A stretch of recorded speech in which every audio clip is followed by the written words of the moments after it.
Сайн байцгаана уу сонсогчдоо. Номын түүх нэвтрүүлгийн шинэ дугаар та бүхэндээ хүрч байна. Энэ удаагийн дугаартаа зохиолч Лувсан Доржийн Үлзий төгсгийн Хайрын сүмэс дөрвөсөд хэмээх шинэ номын талаар бид нэр ярилцгаална. За тэгээд студид Чанаг Нянгар мөн Жандаг хүрэлцэн ирсэн байна. Сонсогчдоогоо мэдлээрэй. За сайн байцгаана уу Жандаг байна. За бид хоёулаа саяхан энэ номыг уншсан тий. Тэгээд сэтгэлдээ ярилцах болно. Тэгээд энэ ном маань бас гараад бас нэг харьцангуй хэдэн сар болоод уншигчдад хүрчихсэн байгаа болохоор бид хоёр бол хамаагүй нэг үйл явдлыг яриад явчихна. Тэгэхээр магадгүй ингээд шинээр ном уншаагүй байгаа, уншия гэж бодож байгаа бол бид хоёр бас үйл явдлаас нь тодорхой хэмжээнд ярьчих учраас спойлер тулахыг хүсээгүй бол тий уншичаад эргэж орж ирээд сансараа гэдгийг бас хэлмээр байна. Ярьж эхэлцгээе. Тэгээд энэ номын талаар хамгийн түрүүнд ярих зүйл гэх юм бол зохиолчийн маань номынхон тухай бичсэн ийм дөрвөн нууц зүйл байгаа тийм. Энийг би сүүлд мэдлээ л дээ. Зохиолч маань ингэж бичсэн байгаа. Шинэ романыг маань хүлээн авна уу? Дөрвөн нууц шивнэх нь үү? Нууц 1 сэтгэл шимшрэм түүх. Уйлвда санал ашиг гэсэн байна. Хоёрт нь болохоор нууц 2 хойшлох тусам илүү сонирхолтой болно. Бүх номыг сүүлчийн хуудаснаас нь эхэлж уншдаг над шиг сахилахгүй уншигчид анхаар. Яг дараалалаар нь уншигтун. Араас нь уншиж байж л амт шимтгийг нь илүү мэдэрнэ. Дөрмийг даг гэсэн байна. За нууц 3 нь болохоор хүүхэд уншиж болохгүй. Яс бос үг хэллэг ашигласан болно гэсэн байна. Харин 4 нь хэлэхгүй гэсэн байна. Тэгэхээр зохиолч Үлзий төгс угаасаа юм саваагүй гэмээр ч юм уу, тийм сахилахгүй гэмээр ч юм уу бичдэг зохиолч гэж боддог. Тэгээд чиний хувьд Үлзий төгсийн хамгийн анх ямар номыг уншижсэн? За үзгээ язгаар. Хэдэн онд? 10 жилдээ багш маань санал болгоод хамгийн анх уншижсэн. За тэгээл тэрнээс хойш дандаа л Үлзий төгсөөр амьсгалсаар ирсэн. Нилээн удаан хугацааны дараа л одоо энэ ном гарлаа л да. Ер нь бол хүлээлттэй ном байсан шүү. Миний хувьд бол яг 10 жилдээ төгсөх тэгээд нэг оюутан байх үед амар их аюур заны зохиол болоод Үлзий төгсийн зохиолуудыг уншдаг байжгаад ягаад ч мэдэхгүй сүүлийн үед аюур заны болон Үлзий төгсийн зохиолуудыг уншихаа болцсон байжгаад саяхан уншсан. Тэгээд маш их таалагдсан. Тэгээд ойрд яг ийм сайн монгол зохиол уншаагүй юм байна гэж бас бодсон. Ойрд уншсан номууд маань дандаа гадны орон зохиолууд байсан. Тэгээд Үлзий төгсийн зохиол уншсан чинь нэрээ тийм штэ. Үлзий төгс гэж үнэхээр ийм сайн зохиолч байдаг шүү дээ гэж яг эргэж санахад энэ номыг хэрэг боллоо гэж бодсон. Тэгээд чамд төрсөйг сэтгэл ерөнхий байдлаар маш ерөнхийгээр хариулвал ямар бодол төрсөн бэ? Яг уншаал яг дууссаны дараа. За уншаад яг дуусах хүртлээр би ерөөсөө огт тийм сэтгэл хөдлөл ч юм ямар нэг юм тунгаах шаардлага гараагүй. Харин яг дуусаад яг төгсгөлд нь л бүр үнэхээр л гүнзгий амьсгаа аммаар тийм стресс мэдэрсэн юм шиг тийм сэтгэл төрсөн. Үлзий төгсөө ер нь бүх номнуудын төгсгөл нь надад илүү амар санагддаг. Би бас одоо чинь Үлзий язгаарыг чинь яаж төгссөн тэрийг санахгүй амар олон жилийн өмнө уншижсэн болохоор тэр нэг сүүлд өөр гэх юм бол Яруу найргийн хэдэн номыг уншижсэн. Шүлгүүдийн мэднэ. Тэгэл баг болоо юм да. Үлзий төгс гэхээр яалтч нөгөө аюур зан болоод Үлзий төгс хоёр хамтдаа яваад гэдэг юм санагддаг байхгүй юу? Нэг нэгнийхээ номын редактор нь хийдэг те. Одоо ингээд саяны номын жишээ охин одоо зургийн зурсан байх, редактор хийсэн байх жишээний гэр бүлийн уран зохиолын хүмүүс шүү дээ те. Тэгээд аюур заны зохиолуудыг илүү сүүлийн үед уншсан юм байна гэж бодсон. Тэгээд сая уншаад бүр үнэхээр шок шиг те.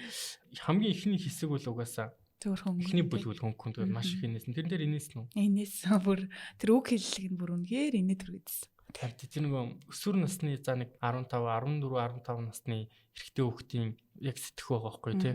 Тэрүүгээр бичнэ гэдэг маш хэцүү шүү дээ. Ер нь бол тийм үг хэллэг тэгж гарна гэдэг чинь яг бодит гэж ер нь л бодит байсан. Тий нэг юм зүг бичгийн дүрмгүү тий алдаа малдаатай тэгээ нөгөө усыг чинь уртаар ингээд гэж явждаг ч юм уу тий. Тэмдэглэлийн төвтрийг уншиж. Тэгээ төгсгөл мөсгөл дээр нь гэш миш гэж ингээд арай л нэг фактор харуулъя байхгүй тий.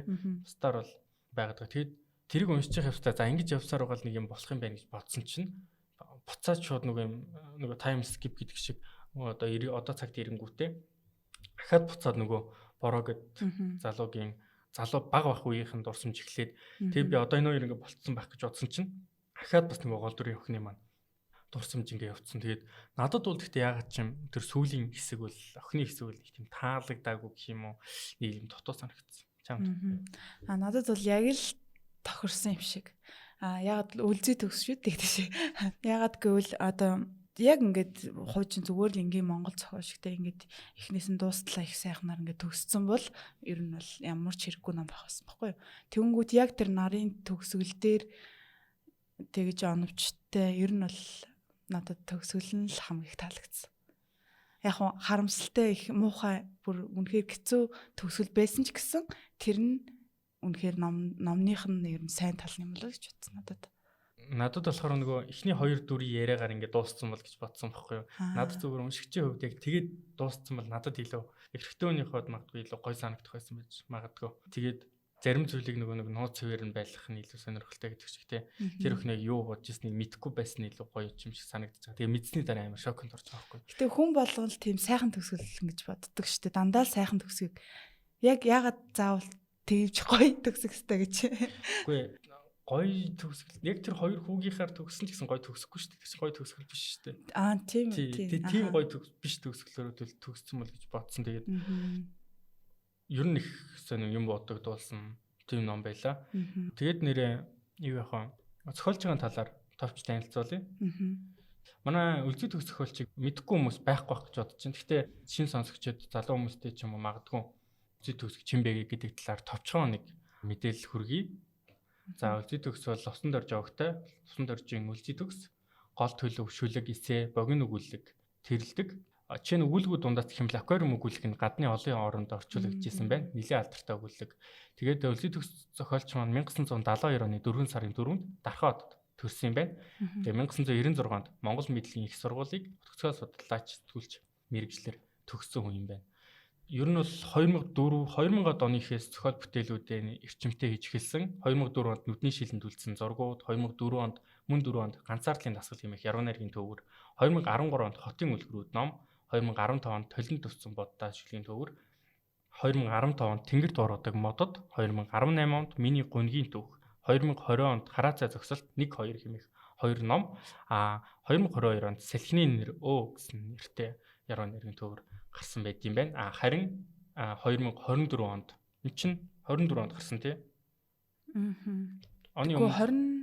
Оны өмнө гарлаа. Үгүй энэ хавар баг гарсан баг шүү. Тэглөө. 25 оны 2 сард хэвлэгдсэн гэхэр чинь тийм байна. Тэгэхээр 2025 онд хайрын сүмэс дүүргэсэт номоо гаргасан юм байна. Үлзий төгс бол Монголын бас алдар зохиолч, соёлын гой сэтгэлтэн нэрт соён гэгэрүүлэгч Гүн Аживын аюур заны эхнэр гэдгээр нь сонсогч маань бас мэдэх бах. Энэ хоёр маань одоо Монголын уран зохиолын хоёр гэрэлт од гэж хэлж болохоор ягаад гэхээр нэг нэгнийхээ уран бүтээлийг шүүмжилдэг, засварладаг, редакторлдог тий хамгийн анхных нь уншигч нь жишээ нь аюур зан зохиолч байдаг бол үлзий төгс аюур зан зохиолчийн номын хамгийн анхны уншигч нь үлзий төгс зохиолч байдаг байх нь. Тэгээд зохиолч маань 1994 оны хайрын шүлгийн цагаан уул наадмын тэргүүн шагнал 2020 онд эрх чөлөөтэй байхын урлаг буюу шинэ ном хэмээх номороо алтан үд шагнал 2004 онд мөн энэ номороо Монголын зохиолч дэвлийн шагналыг хүртсэн юм байна. Тэгэд үүнээс гадна бас нэлээд олон шагнал уран бүтээлүүд бас өгүүлбүүд олон байгаа. Бүгдийн дурдна гэвэл тэгээд уусаа амжихгүй учраас ерөөхдөө товчхон дуртахад юм байна. Тэгээ номууд нь ер нь Англи, Орос, Хятад, Солонгос, Япон, Мажар, Серб, Румын, Вьетнам, Польш хэлний орчуулагдчихсан. Мөн Франц хэлний бас орчуулагдчихсан юм байна. Бүгд найрамдах Солонгос улс төвтэй Азийн яруу найргийн холбооноос эрхлэн гаргадаг утга зохиолын сэтгүүлийн олон улсын зөвлөлийн гишүүнээр 2005 оноос хойш ажиллаж байгаа юм байна. Тэгээд аюур зан зохиолч залуу байхдаа ерөн зохиолч нар маань тэгдэг л дээ сэтгүүл зүгээр хөвчлэн ажилладаг. Яг тэгэхээр уран зохиолын мэргэжил маань өөрөө уран зохиолын багш гэх юм бол багш гэдэг тусдаа мэргэжил байгаа. Ерөнхийдөө сэтгүүл зүйтэй их ингэж уялддаг учраас сэтгүүл зүгээр их ажилладаг. Тэгээд зохиолч аюур зан болон үлзий төгс хоёулаа залуудаа 90-ад онд сонд ажилладаг сэтгүүлч байжгаад тэгээд танилцсан гэж дуулсан. Түүнээс хойш одоо хүртэл зохиол бүтээлээ гаргаж байгаа юм байна. Энд хайрын сүмээс дүүргэсэд номоос онцлог хэдэн ишлэлүүд гэж байгаа. Тэр дундаас нэг ганц нэг уншиж тэгээд чи яг ямар хэний хизээ уншсан хэсэг вэ гэдгийг хэлээрэй за. За нэг юм хэсэг байна. Айлууд ихэвчлэн өглөө юм өдрийн цагаар нүүж ирдэг дээ. Гэтэл тэднийх орой болж байхад ирсэн. Бараг л нар жаргаж байхад харин шин өхөн эмээгийнхэн араас цухайхад хизээч жаргадаггүй нар манай гудамжинд үрд мандсан да. Энэ ямар хэсэгтэр гардаг лээ? Мандаа л. Тийм мандаа нөгөө анх удаа нарыг харах үед шүү дээ тийм. энэ номын бас нэг онцлог юм. Хүмүүсийн нэр амар өрмөц санагдсан. Зүгээр нараа биш нар гэдэг ч юм уу те. Тэрийг бүр онцолдог штэ тий. Нараа гэдэг тэнгүүд үгүй нар гэдэг яг тэгдэг. Тэгээ нар гэдэг нь тийм хизээч одоо жаргадгүй нар манай гудамжинд мандсан гэдэг зөвөрлөл нь бас маш гоё санагдаад байна. Ер нь тэгээд тэр нарын яг одоо яг зан характер нь яг нэртэйгээ бүр яг л нар зан характерын нар гэд төрсөлчгэр тийм штэ. Тэгэхээр тийм тэгэнгүүт яг үнтэй адилхан бас нэг ишлэл байна. Мандагийн хэлсэн ишлэл. Яг одоо болоод байгаа бүхнийг дэлгэрэнгүй бичхийн тулд заавал дурдах ёстой нэг новш бол бороо. Тэнгэрээс сундаг ариун сайхан зүйлийн нэр гэж бодвдоо. Биш шүү. Боён борын бор. Шороо шиг борын бор. Тэр новш хөөхөн биш охтыгч зүгээр байлгадаггүй хөгийн гар. Хөгийн гар. Яг ингэж бүр хүүхдүүд уншиж болохгүй гэсэн хэсгийн чинь энэ дээр гарч ирж байгаа тий.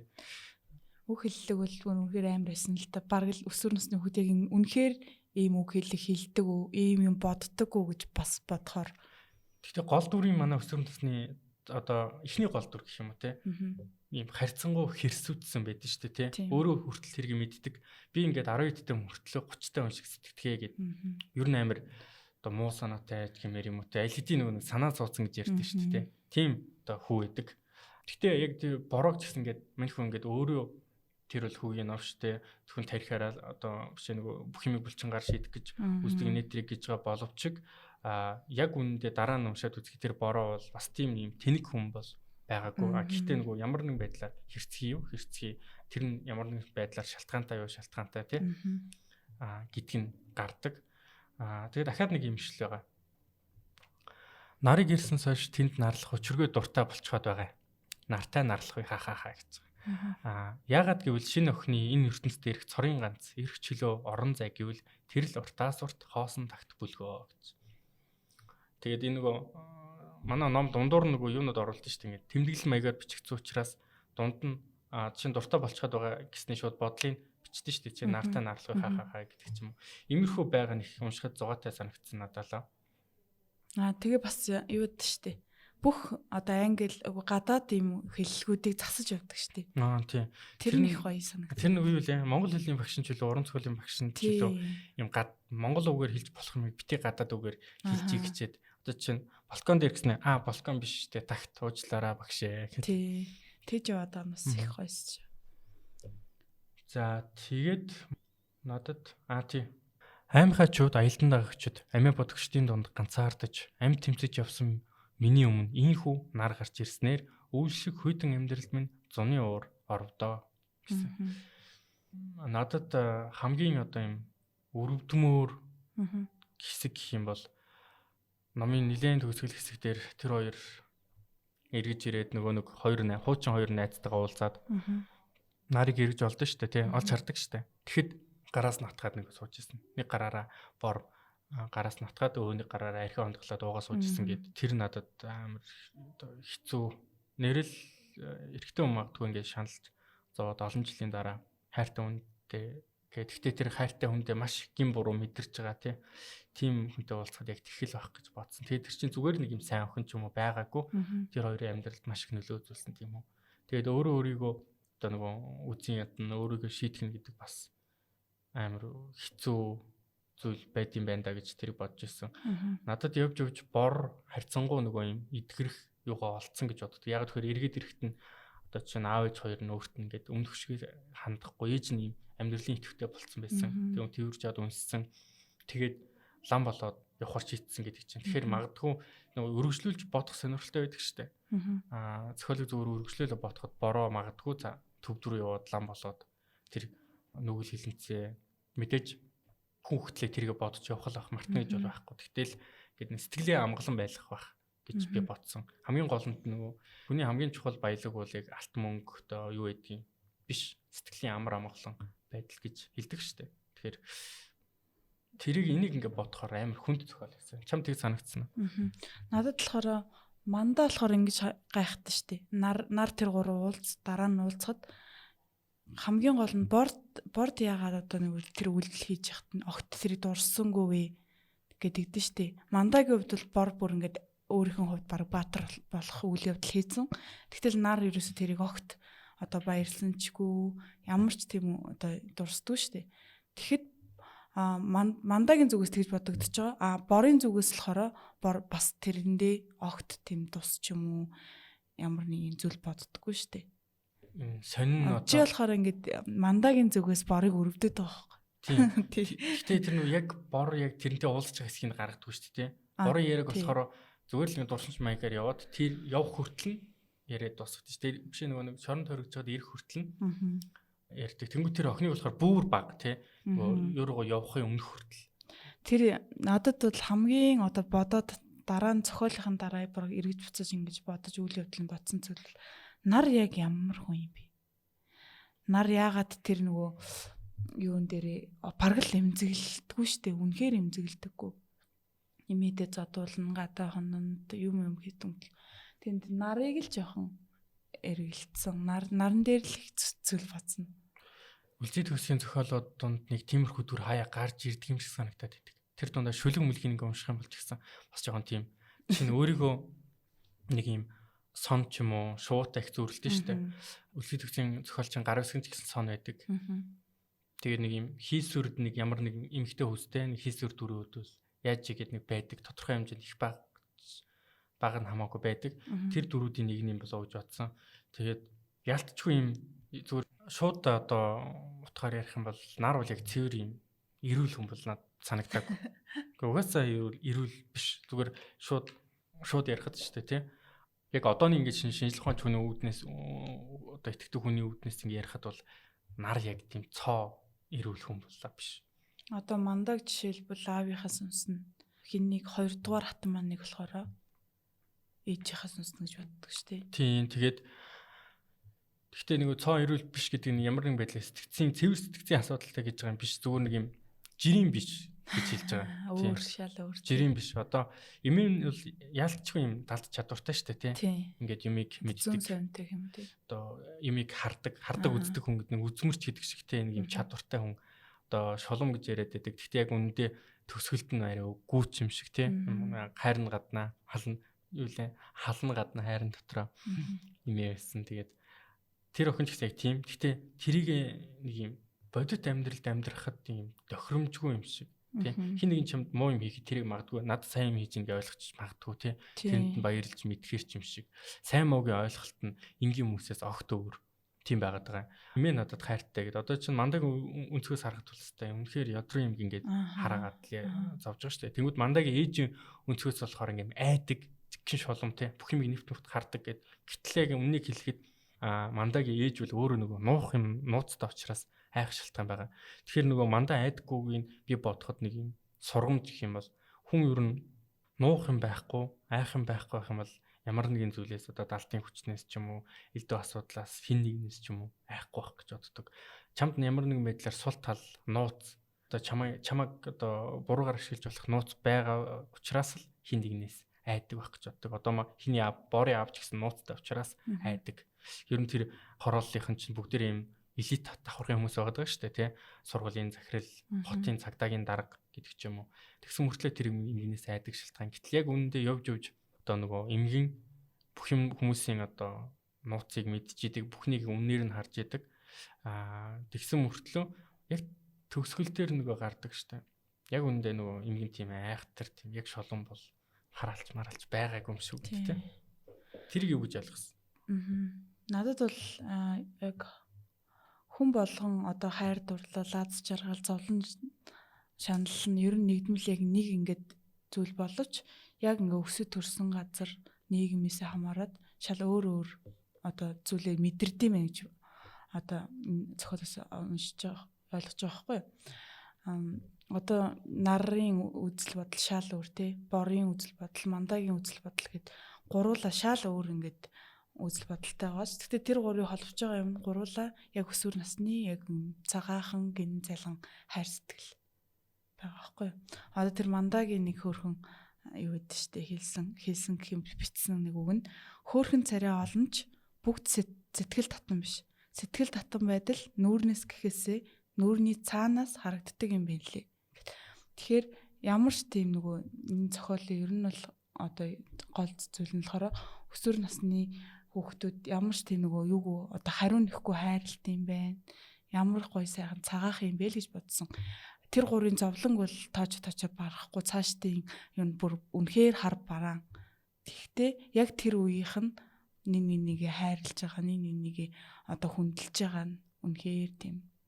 За чамд ер нь одоо энэ зохиолоос жоохон шүүмжлээ ч юм уу те нэг харыг гэвэл таалагдаагүй ч юм уу нэг тийм хэсэг байна уу? Таалагдаагүй гэж. За таалагдаагүй ч ер нь нэг тийм жоохон шүүмж эргэж байж болно шүү дээ. Надад бол тэр сүүлийн охины хэсэг нэг юм авцалдаагүй юм шиг санагдсан. Гэхдээ зохиол нэг тэрийг оруулж иж мэдээж бүтэн болох байсан байх л та. Зүгээр надад тэр хоёр хүүгийн одоо өнгөрсөн дурсамжаар яа тэр охины талаар юу ч гаргахгүйгээр дуусгасан ч болох байсан гэж санагдсан. Зүгээр тэр эмэгтэй юу ч орлоггүйгээр дуусгах юм бол надад илүү гой санагдах байсан. Тэгээд эргүүлж үргэлжлүүлж бодоход илүү гоё. Одоо зарим номууд төгсгөлийн уншигчдад одоо чинь зарим кино бол үзэгчдэд ингээд өөрт нь даатгачдаг шүү дээ тийм. Үнэхээр аж жаргалтай төгссөн болов яасан бол тэднээс цаашаа яасан бол тэрийг яг уншигчд болон үзэгчд өөрсдөө боддог тийм. Яг өөрсдийн шийдвэр. Зарим хүмүүс бол ингэж бодж байвал зарим нь өөр тийм. Би үл яг тэгээд дуусгасан бол баг болох байсан юм биш үү гэж бодоод байгаа юм л та. Гэхдээ үлзий төгсөг шүүдэг одоо би одоо хийм бэ тийм. Надад шал эсрэг л байна та. Тийм байж болно шүү дээ. Тэгээд юу ярих гэж мартчихсан. Тийм тэгж л хариулж марцсан ярьчихсан. Ер нь тэгэл энэ ном чим яг бүтэхтэй гурван талаас гурван өөр хүнийг ярьж байгаа мөртлөө нэг л үйл явдлыг яриад байгаа шүү дээ. Тэгэнгүүт яг канон дээр ялангуяа юм логик тест дараалтай юм бэ гэл яг ингээл энэ логикийн алдаа гаргачлаа гэл амар гэж боддог шүү дээ. Надад бол яг энэ номыг эхнээсээ дуустал уншихад ер нь логикийн ямар ч алдаагүй тэгээд төгсгөл нь бүр хамгийн таалагдсан нахгүй юу.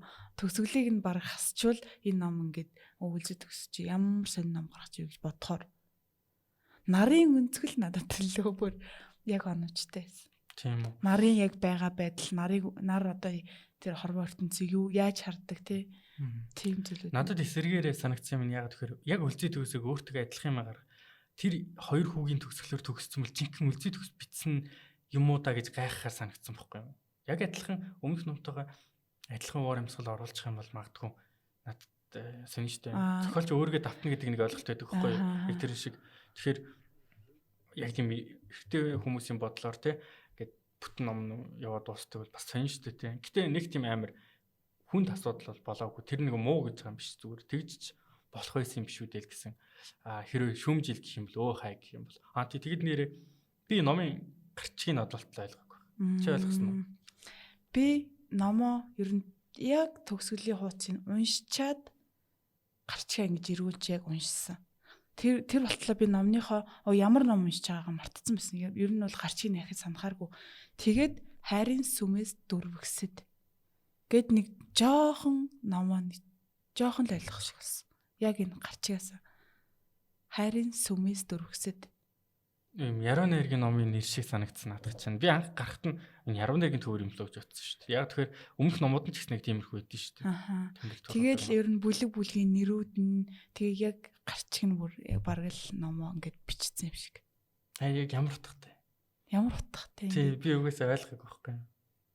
Одоо хайрын сүмэн гэж юу дөрвөгсөд гэдэг нь тэр гурав юм уу? Юу гэсэн үг хайрын сүм гэж. Тэр гурав дөрвөгсөд хайрын сүмээс гэж байгаа нь болохоор одоо хайрын сүм гэж нэг юм хорвоо ертөнцийн одоо өнгөтэй бүх ингээ сайхан юм зүйл байлаа гэхэд түүнээс ингээд гажцсан. Ер нь хувь тавилан их л муугаа шүү дээ. Надад бол тэгж л ойлгоцсон. Тийм. Би харин нэг сайн ойлгоогүй. Хайрын сүмээс тэр одоо тэр ингээ хайрын сүмийг одоо хорвоо ертөнц гэж бодоход одоо бүх ингээд сайн муу бүх гоё ингээ аз жаргал ч юм уу те хайрын сүм гэж байгаа юм чинь мэдээж ер нь бол деваж ингэж бодоход дөрвөгсөд ингээ мэдээж гараа авц. Тэгэхээр ер нь бол энэ гурвын тэр хар бараан зүйлсийг л яг ингээ багтаал бичсэн зүйл. Миний л юу л та гэтэл яг ер нь бол би номоо баг гарчгаар нь л жоохон тунгааж бодож одоо дүгнэлт хийсэн гэх юм уу? Би бол гарчийн угаасаа ойлгоогүй. Сүүлийн үед бол уншсан олон номын гарчийн ойлгоогүй юм байна. Ер нь сүүлд уншсан ер нь хэд номынхаа юу гэсэн ч утгатай юм гэж бодоод. Тэгээд за гарчиг нь бол ямар ч гэсэн ойлгоогүй. Гэхдээ би ч гэсэн яг тийм хайрын сүмс зүрхсдгийг шууд утгаарна гэж бодохгүй байна. Үлзий төгс яруу найрагч юм чинь амар нууц бас юм байгаа хэл гэж. Тэгээд тэр номны хавцсны зураг бас нөгөө Андри Матис гээд алдартай зураач байдаг тий. Тэрний зургийг жоо өөрчлөөд зохиомжлоод охин нь алдартай зураач шүү дээ тий. Өөрчилсөн гэж би ойлгосон. Тэгээд маш гүн зээл хавцс байгаа ах гэж бодож байна. Би бол яг хавцсны зураг болоод нэрийг барин бүрэн гүйцэд ойлгосон гэж өөртөө үлдээж бодохгүй байна. Уншаад нэг удааг байгаа болохоор бас юу гэмдэ. Ямарваа нэг номыг уншаад тодорхой хугацаа өнгөрсөний дараа бодоод мартаад эсвэл ахиж уншаад тэгжиж хүний тэр номын нөгөө яг би уншсан гэж хэлж болно гэж боддог байхгүй юу. Тэгэхээр магадгүй тэгжгаад нэг унших юм бол бас өөр мэдрэмж төрж магадгүй гэж бодсон. Тэгээд үлзий төгсийн номуудаас хамгийн их таалагдсан ном нь ямар ном байсан? Ер нь үзхий хязгаар. Анх уншсан ном нь үлзий төгсийн яг үзхий хязгаар байсан. Тэгэл нүдний шилэнд үлдсэн зургууд тэр хоёр л яг ингээд тэг голд ороод идэх бүр ингээд. Надад бол нүдний шилэнд үлдсэн зургууд. Тэр үеийн хавцсан ч гэсэн таалагддаг. Тэгсэн чинь нөгөө сүлд бүгдийн нөгөө бүнд нь хөвлөсөн шүү дээ тий. Тэр надад амар таалагддаг. Номын хөвлөл анхаардаг болохоор яг бүгдийн нэг ингээд копи паст хийсэн юм шиг хөвлөйцэн тэр нэг тийм сонь санагдаагүй. Яг хуучны тэр хөвлөлүүд. Хуучны хөвлөлийн тэр номны зургууд бас нэр ер нь л айгүй гоё шүү дээ. Би нэг хөөрхөн охин дагдаг байхгүй. Тэгээ тэр охин болохоор энэ номыг одоо ерөөхдөө дүгнж үчигтэй хүний амьдралыг хайр дүрэн ариун сүм гэж төсөөлөх аваас тэр сүм одоо нэгэн тоосорчээ гэд бичсэн. Тэгээ би бол яг л энэ охинтой санаа нэг байсан л та. Хайрын сүм гэж байна шүү дээ. Хайр гэдэг чинь тэгэл ямар сайхан ариун сүм бэлээ. Тэгэнгүүт дөрвөгсөд гэл ер нь ингээл утгаа ойлгоцсон л та. Тэр охин гол дүрийн охин яа хин нэгэнд хайртай байгааг байх гэж бодсон надад л. Дуустлаа. Бүр хинт ч найз гэж бодсон, ээжийн сүнс гэж бодсон, аавын сүнс гэж бодсон. Яг тийм л хайрцаа. Бор бол яг имэтэм найдлах юм байна. Хална гаднаа тий хайрын дотор хүн юм байна гэж боддог болохоос хин нэгэнд хайрлж дурлахааргүй хүн юм болоо даа гэж бодсон. Тэгээд нэг юм сонирхолтой бас нэг санаанууд нөгөө Монгол одоо ардын одоо зарим юм мохор сүсэг зарим ихтгэл бишрэл донд байдаг зүйлс ингээд дунд нь явж байгаа байхгүй. Одоо чинь тэр нэг хорхой нүдтэн гэдэг нэг ойлголт байдаг. Тэр нь яадаг вэ гэхээр хин нэг нүр харахал юм бол тэр хүнд муу зүйл тохиолддог. Хин нэгэнд хатаархаж харахал юм бол тэр хүнээс зугтдаг гэдэг ч юм уу те. Тийм ойлголт байдаг байхгүй. Одоо юу гэсэн юм одоо Наруто дээр гардаг Sharingan шиг хүн чадвартай шууд хараал хүн алд юм ааш. Тийм хүн байдаг гэсэн юм ам дамц яриа байдаг байхгүй. Бас хар хилтэй хүн гэж байдаг. Одоо төвдүүд жишээ нь хараалч гэдэг нөгөө хилээ гаргаж мэдлдэг. Тэр нь юу гэсэн утгатай үг гэхээр би ингээ хараал хилээг хийгээгүй шүү. Би ийм цэвэр ариун шүү гэдэг утгаар хилээ гаргадаг. Одоо цогтойч канон дэр ингээл орж ирэх баахан төвдүүд хилээ гаргацсан гэдээ байгаад байдаг. Их тэрэн шиг хилээ нөгөө нэг хараалч хүмүүсийг хар хилтэй гэж үздэг. Гэхдээ тэр нь хил нь шууд утгаар хар өнгөтэй гэсэн утгатай биш юм шиг байгаа. Зүгээр юм хар бараан гэсэн утгатай тэр юм хараалч хүмүүс байдаг гэсэн тийм монголчуудын дунд ам дамжсан яриа байдаг. Тэрийг бас энэ дээр гээд нийлүүлээд оруулсан юм шиг санагдсан. Тэгээд ийм орчин үеийн ертөнцид амьдарч байгаа болохоор магадгүй тэр юм имэн нэг юм шоломч юм шиг те юм шидтэн юм шиг. Тэгэнгүүт тэр охин бас зүгээр юм шиг байгаа те. Ингээ санаад үгүй гэртээ ганцаараа байж хат нэг нүднийх нь болонд нэг болонгаас байшингийн нэг болонгаас нөгөө болгон руу нэг юм ингээ гүг авчдаг. Ингээ харангуут байхгүй болчихдог. Тэр ингээ нэг юм сонсохоор нэг амар юм шиг эвгүүч юм шиг те. Тэг санагдсан уу? Ер нь тэг нь үстэй ингээ шүн орой ингээ гэртээ ганцаараа ингээ сууж ясан чи гинт байшин гэж нэг болонгаас нөгөө болгон руу нэг юм дахиад орчвол тэг ингээ харсан чи юу ч байхгүй. Бод амьдрал дээр тийм байдаг шүү дээ. Нэг тийм мэдрэмж төрдөг те. Тэгээ тэнгуү гэхдээ тэр охин бол байнга хардаг гэдэг байгаа байхгүй. Тэгэхээр үнэхээр нөгөө игэл биш юм шиг санагдсан. Тэгээд тийм юу өсвөр насны нэг хүүхдүүдийн талаар асуувал гэдэг чинь. Тийм.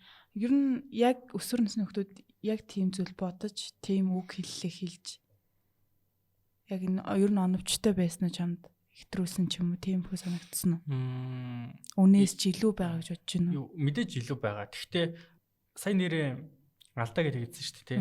Зүгээр маш сайн анзаарах юм бол зарим зүйрлэлүүд нь тухайн цаг үеийн ингээм ухаалаг хүчтэй үе гэдэг байгаа. Тэгэхээр мэдээж байгаа орчин үе юм гэж би ойлгосон тэр үг. Тэгэнгүүт чинь зарим зүйрлэл дээр нь тэр одоо маш хурдан баг электрон жаал юм хаашийн гэсэн хэсэг явж байгаа байхгүй юу? Тэгэхээр электрон жаал гэдэг чинь буюу элег гэдэг зүйл талбайд болсон үеийн кино байхгүй юу? Олон гэт тэрний яадаг гэхээр хиймэл нэг юм хүүхэд одоо сайборг гэх юм уу те киборг хүүхэд ингээд яваад байгаа хүүхдийн талаар гардаг байхгүй юу? Робот мөртлөө хүн төрхтэй амар хурдан мордон. Гэтэ тэр чинь бүр 70 80-аад он 80 90-ад оны үеийн хүмүүс л мэдэх байхгүй юу? Энэ гэтээ 90-ад он гэл болцохоор шүү дээ. Яагадгүй л нөгөө хороолол баячуудын хороол гэж 1-р хороолоос 8-р хороол руу ч л ингэ нүдэг штэ. Тэгээ ер нь нэг гар утсаараа зураг мөргийн дараад идэх үстэй. Юг. Тим гардаг санагдах юм. Гар утас бүр юм гар утсааны зураг мөргийн дарж марсан юм гараад идэх штэ. Ухаалаг утас мэт. Тэг л үү. Тийм. Тэгээ хаваа хайнаа явж ийн гэж боддоо чи. Тийм. Хайнаа явж ийн гэхээр мэдээж социализм биш нь тодорхой тий.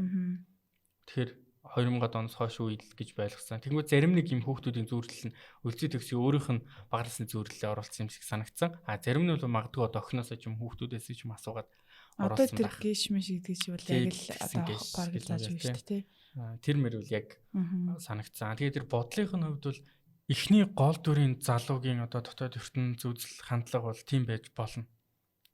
Сүрэнсний зарим хүүхдүүд тэр дундаа эрэхтэй хүүхдээ өөрийгөө амар том болсон юм шиг боддог. Тийм илүү ухаантай болж гин хин нэг чадахтаа илүү одоо өөрийгөө илүү бодоод нөгөө нь илүү дорд үздэг ч юм уу те тэгж боддог.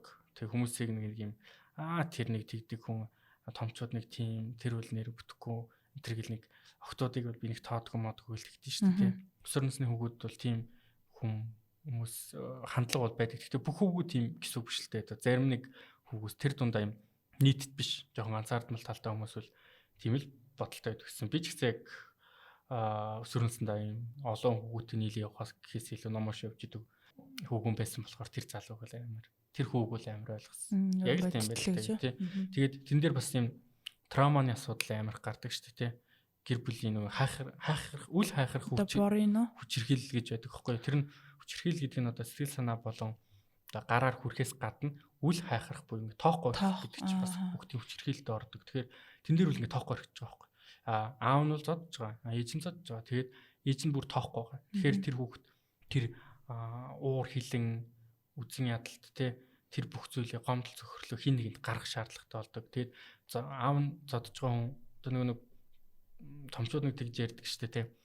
Багада зодууллаа тий зодууллаа гэдэг мууц юм алах гэдэг хүүхдээ зодох зүг гэж яваад идэг. Гэтэл энэ дээр гарч байгаа нь тий амдаа зодуулж өссөн бол бусдыг ч гэсэн зодно.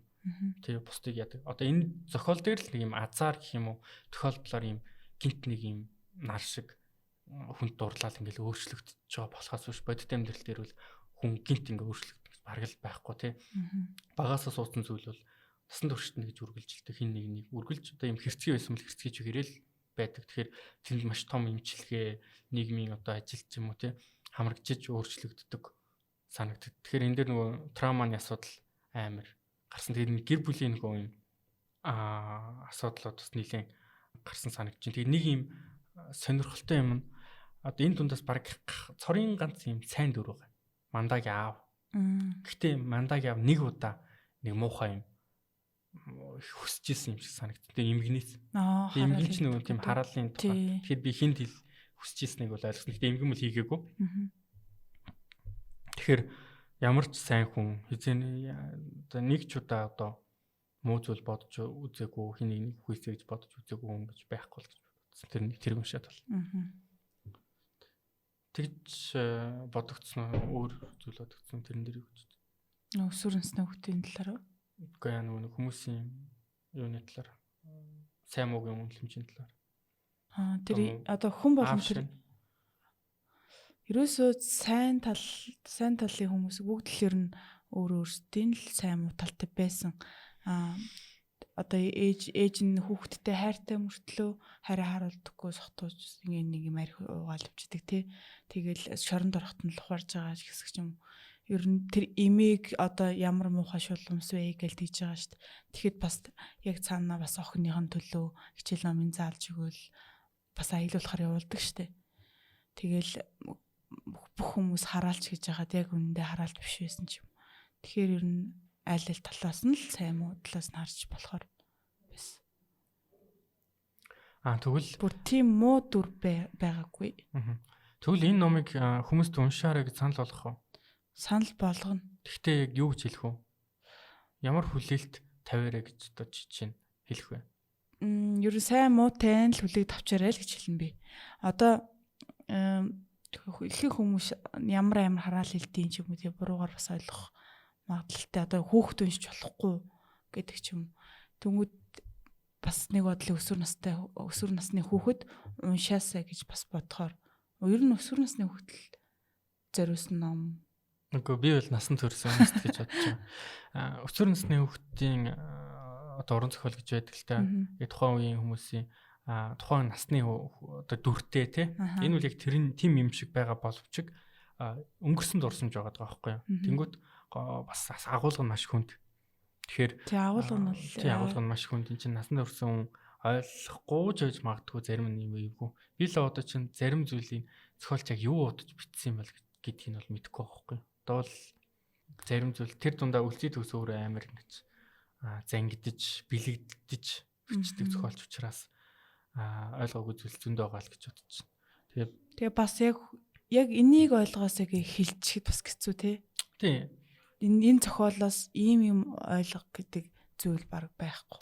Тийм л дээ. Гэхдээ угаасаа одоо уран зохиолын ном дээрээс ямар нэгэн байдлаар юм сурах гэж ч юм уу тий юм ойлгох гэж заавал унших халбгүй шүү дээ. Гоё зүгээр ингээл цагийн өнгөрөөгөл тэгээд явцдаа нэг хүнд чинь тэр уншсан ном одоо мэдлэг болж үлддэг болохоос биш. Хөвөний үйлчлэлийн ном дээр гардаг шиг тий амжилтын нэгдүгээр дүрэн бол тэр цээжилж байгаа хоёрдугаар дүрэн тийм гэсэн юм байхгүй. Тэгэхээр зүгээр юм би л нэг юм бодит реалист уран зохиол гэхээсээ илүү юм одоо нэг шидлэг тэгээ жоохон фантастик юм шиг эсвэл нөгөө нэг шидэт реализм гэж одоо ойлголт байдаг байхгүй уран зохиолд. Одоо 100 жилийн ганцаардал гээл тэр номууд байдаг. Яг тэрэн шиг тийм ном юм уу та гэж бодсон. Одоо ийм ид шиг зүйлийг ийм бодит амьдрал дээр ингийн шиг ярьдаг. Тийм. Одоо Марксийн 100 жилийн ганцаардал эхлэхдээ хурандаа Аурелиано Биондэ цаазаар ахуулах тэр өдрөө багад нь аав нь түүнийг дагуулаад цыгаанууд дээр мөс үзүүлэхээр очсныг санаж байлаа гэж хэлдэг байхгүй. Энэ бол уран зохиолын түүхэнд хамгийн алдартай эхлэлүүдийн нэг. Тэгээд тэрэн дээр ингээд бүр юм бодит амьдрал байж болшгүй зүйлс гардаг. Гэтэ тэрийг ингээд дөрүүд нь хизээч гэдэг ч юм уу те. Тэгж хүлээж авахгүй зүгээр шууд ингээд тэрэнд ингээд оролцоо яваад идэг. Яг тийм зохиол юм уу та гэж би бас бодсон. Юм шидэт. Одоо юм хин нэгний зүүд юм шиг эсвэл нэг юм шууд бодоход юм жоох юм хэцүү гэх юм уу те. Яг нэг юм ойлгоод аваасаа гэж бодвол би хэрвээ эцэг их одоо ээж аав уншиж байгаа бол яаж хүүхдээ анхаараасаа л гэдэг зүйлийг ганцхан ойлгоод авчихсан гэж бодож байна. Яг л нэг юм зүгээр ойлгоод одоо энэ нэг номноос нэг гоё юм авах гээд байвал тэгж л ойлгож аваасаа гэж бодож байна. Тэгснээс бол заавал тэгж нэг амар тунгаан бодоол нар чи бодит бас биш тий. Тэгэхэд чи би нэг хэсэгтээ бараг л нар төгсгөлийг харчаал бас бараг л хямарсан шүү. Би үл тэр нарын төгсгөл дээр хямраагүй. Юун дээр хямарсан бэ гэхээр борын хэсэг дээр яг эцэг нь эхэлж байгаа шүү дээ тий. Тэгэхэд ингээ бүр хүндрээд тэг би бүр ном уншиж байгаа төр зүр тавиад. Тэгээд 2 3 онолж тэг уншиж дуусгаж байгаа шүү дээ. Тэгээд тэр нэг хүчирхээллийн юм гарч байгаа шүү дээ. Тэрэн дээр тэг нарыг өрөвдөг үү? Үгүй амар мохо тэрэн дээр тэр үл өмнөх хэцүү л дээ. Гэтэ тийм зүйлс нөгөө тийм зөөрлөлүүд гэдэг ч юм уу кино уран зохиолоор зөндөө байдаг болохоор их тийм санагдаг баг. Гэтэ нар өөрөө тэрэн дээр айгуул миний бол бурууч байж магадгүй зүгээр юм өргөжлөлөө ботход тэрийг нэг тоогоочгүй байж магадгүй гэж бодсон. Тэр хоёр бол тэр хоёрын амьдрал бол өөрчлөгдсөн тий. Тийм хоёр хэцүү. Тэр нүдэ эр хүний хувьд бол хамгаалах инстинкт гэдэг зүйл байдаг. Чадаагүй гэдэг одоо гим хараслал үрд тэр дундаа мандаг бол дагаж явж байгаа. Тэгэнгүүт одоо явж эргээ ингээ харахад хамгийн одоо өрөвдмөр юм ч юм уу. Яг хөндлөнгөөс л өрөвж байгаа юм л та. Тэр хүн өөрийгөө өрөвдөгөө ч гэж магадгүй зөөр бор юм одоо гэж бодсон. Яг бор нөгөө хүн яг алдчихж байгаа шүү дээ тий. Хүүхэд шүү дээ. Тэгээд бүр хүүхэд хэдийгээр маш олон хүүхэд дээрлэхэж зодож исэн ч гэсэн яг хүн аална гэдэг чинь. Яг бодит амьдрал дээр ямар амар баг насан туршид нь жигнэсэл бодогдохоор цолох. Тий, тэгээ нөгөө өөрөөс нь гадна бүх хүмүүс одоо яаж хүлээж авч байгааг нь харж байгаа шүү дээ, тий. Ингээл найзууд ингээ бахархаж байгаа юм шиг мөртлөө цаагаараа имээсэн маягтай, тий. Ингээл алуурч ингээл тэнгүүд. Нийгэм одоо хизээч энгийн юм шиг хүлээж авахгүй шүү дээ тэр хүний үлцэн амьдралд нь. Тэгэнгүүт надад тэр мандаа одоо цаашид яах ч юм уу үгүй тийм бодол бол угаасаа төрөв. Тэр нь тодорхойгоо санагдав. Мандаа бол зүгээр л дурлсан залуу. Тийм тэгэнгүүт би борыг бас бооргоор ялгажсэн гэдэг юм гэж байгаа. Тэр юм сайн биш байгаа зүгээр хамгаалахыг хүссэн байгаа байхгүй тий. Өөрийнх нь дөө хүнтэй адилхан ингээд магадгүй дөө хүн юм. Үгүй яг гэхдээ явандаа бас нөгөө өөр салж байгаа мэддэг л тий. Гэхдээ илүү нөгөө мандагаас илүү хамгаалах баг юутай. Инстинкттэй тий хамгаалах юм хүсэлтэй байсан гэдэг харсан. Тэгэхээр тийм л ном санагдсан да. Тэгээ төгсгөлд нь гэх юм бол чамд дүгнэж хэлэх юм бол дүгнэж хэлвэл ер нь энэ 3 бүлгийн нэр л байна даахгүй. Тийм шүү дээ. Шарах, сорив одоо юу гэдүүлээ? Минг, сорив, шарах. Энийг ер нь бол би юу гэж ойлгож байна гэхээр хүн болгон өөр өөрийн гэсэн амьдралтай, хувь заяатай. Тэгээд хүн болгон мэдээж шарах амар нэгэн байдлаар гэмтэл авна. Гэхдээ бүх хүний одоо юунд тавтагдахгүй мэдэрч байгаа мэдрэмж нь ч гэсэн өөр юм аа л гэдгийг л ер нь ойлгож авсан да. Ойлгож авсан ч гэж тийм мэдэрсэндээ зүгээр л нэг тийм мэдрэмж л байсан. Ухаарлаа биш зүгээр л мэдэрсэн л гэдэг. Үлзий төгс уншиж байгаа гэдгийг маш сайн ухамсарлах хэрэгтэй. Яг тэр үлзий төгс бол Монголын хамгийн бэрцэх үзэх болж байна. Төгсгөлд нь бүр юу ч болж болно гэж. Төгсгөл гэж ер нь л нөгөө юм бодит юмны талаарч бичиж магадгүй эсвэл хийс өрөмний талаарч бичиж магадгүй тэр хүний дотроос юу ч гарч магадгүй учраас тэр юм бодит амьдрал заавал буулгах гад ч юм уу энэ шал худлаа амьдралгүй гэдэг ч юм уу тэгж анханасаа харалгүйгээр унших хэрэгтэй юм шиг санагдсан. Наач та гой санаа. Жинхэнэ л яг л тийм байсан. Одоо жишээ нь бөгжний эзнийг үзэхдээ хөө энэ бодит амьдрал тэр юм байхгүй шүү дээ гэж бид нар хизээж үздэггүй шүү дээ тий. Зүгээр л яг тэр ертөнц рүү яваад орчдөг. Яг тэрэн шиг уншихтаа магадгүй яг тэр ертөнц рүү ингээл орчих юм бол тийм хамгийн гоё юм хизээж Улаанбаатар гэдэг үг гарахгүй гоо. Дархан хот мот гэдэг ч юм уу тийм гарахгүй гоо. Яг нэг усалдахгүй Монгол улс гэдэг юм бол нэр бол гарч байгаа. Тэгэхээр тэр уншигч одоо энийг уншиж байхдаа тухайн ертөнц рүү одоо ертөнцийг одоо чинь тэр байрыг магадгүй өөрийнхөө амьдарч байсан байраар төсөөлөд бодох боломжтой тий. Тэр нэгдүгээр тойрог гэдэг нь яг юм яг Улаанбаатарт байдаг нэгдүгээр тойрог зөвхөн юу биш юм шиг байгаа. Миний ойлгосноор бас. Тэгэхээр ийм одоо зохиомл хотын одоо ийм зохиомл 9 ийм дүрхтэй 9 буюу хамгийн гадна тал тий. Тэгээд захаас ингэж нэг захаас нөгөө зах руу явчлаа гэдэг ч юм шиг тий.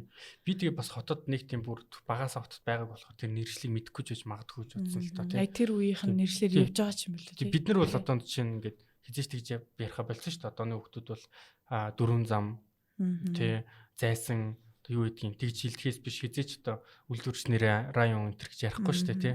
За осолдохгүй 3 4 дугаар хороол 11 дугаар хороол гэж ярьж байгаа хот гэтэл их хуучнах чигээ ярихгүй болохоор газар зүйн хувьд бас нэг юм бодит яг Улаанбаатар мөн ч юм биш ч юм уу. Бид нартай ойр байсан зүрх хэллэг л байлээхгүй тий. Яг л тэгээ тэр хамгийн шокерсэн хэсэг нь юу гэж нөгөө нэг бор нэг аавыгаа тагнуулж явж байгаад хотын захын буудлаас гарч ирэхдээ нууц амрыг аавынхаа нууц амрыг харцсан чинь тэр нь хэн байсан гээд тэр бүр надад яг тэрийг уншичаал би ингээд шууд номоо ингээд тавьсан. Гэнэ юм тарих процесс хийхгүй ингээд удаад тэг жоохон тавьж байгаад юу яаж байгаа юм бэ гэд тэр мандагийн ингээд өгүүлэлээр бол ээж нь ингээд хүүд амар хайртай хайртай нь үл гэнэ. Гэтэ ингээд цэмцгэр хүчтэй эр зөрөгтэй хатуу тийм хүн байлаа гэж бодсон чинь зүгээр тэр нөгөө борын ав бол ингээд архиуж модог хөвгтэй зоддог тийм баяали охинтой гэрлээд яасан мас ингээд ийм жоохон сөрөг талдаа дүр байгаадах шиг байсан чи тэрнтэй ингээд гэсэн чинь ёо би бүр яаж байгаа юм бэ гэж амар харамссан. Нэг гол кино үзэж байгаа нэг хамгийн хайртай гол дүрийг чинь алаа ичдэг шүү дээ. Тэр шиг санагдсан.